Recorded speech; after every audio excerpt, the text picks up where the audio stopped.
En principal, Madame la députée de Montarville. Merci beaucoup, Monsieur le Président.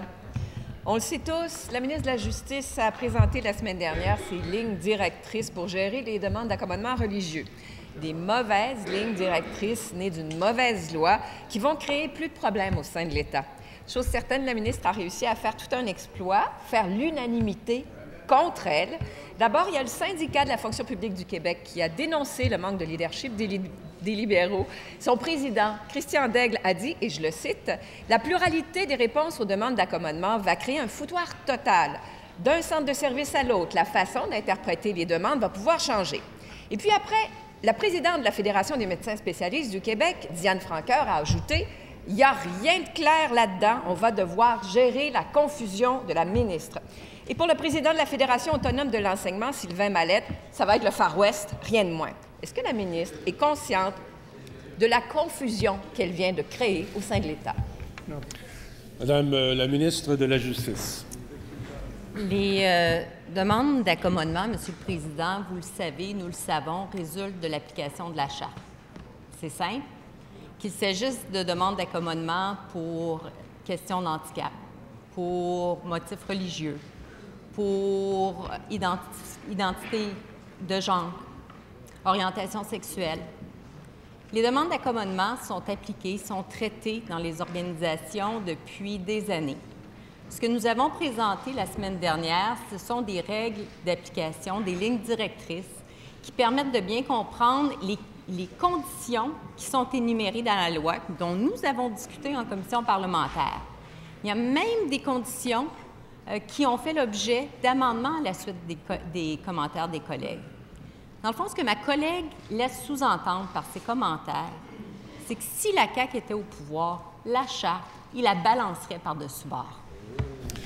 Premier complémentaire, Madame la députée de Montarville. Oui, ça sent la panique. Du côté libéral, là, je comprends que la ministre essaie de changer le sujet, là, elle est gênée, là, mais revenons au principal.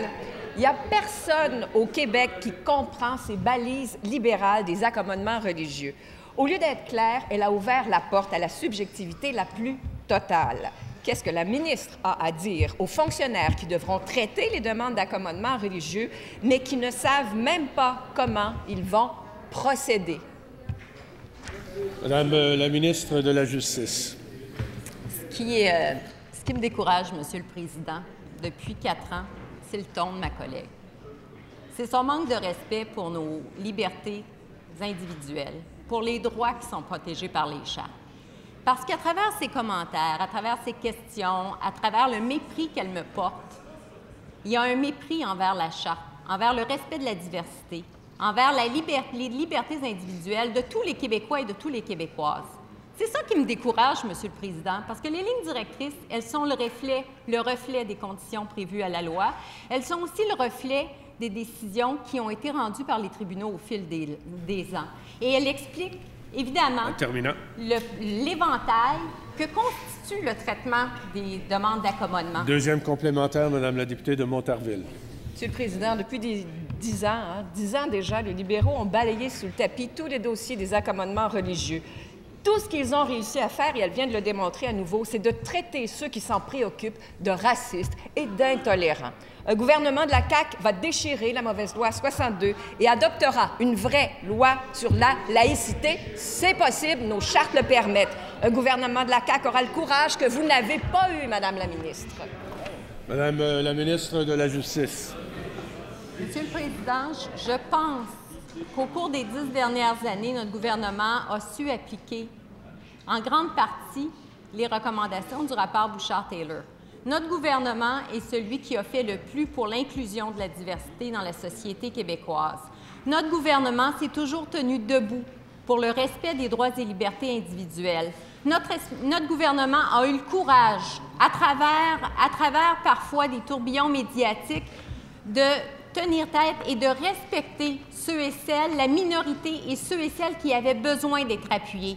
Nous, on ne déchiquete pas la Charte des droits et libertés.